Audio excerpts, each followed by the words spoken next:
How to fix low accuracy on Google Maps. First thing first, you want to make sure that you are running the latest version of the app. In order for you to check it out, head over to your App Store. In the search bar, search for Google Maps. And then head over to it.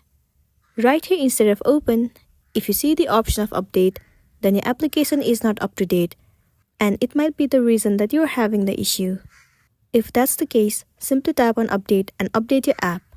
Most of the time, updating the app has fixed the issue.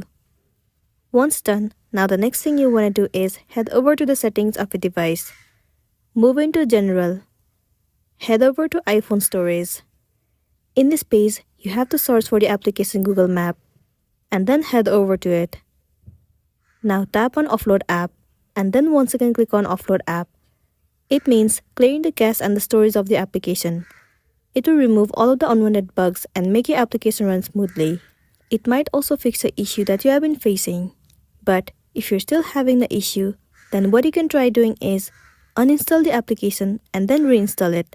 Most of the time, reinstalling the app has fixed the issue, so you might be good to go.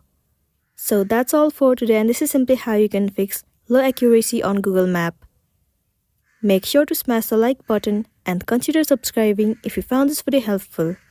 We'll see you in the next one.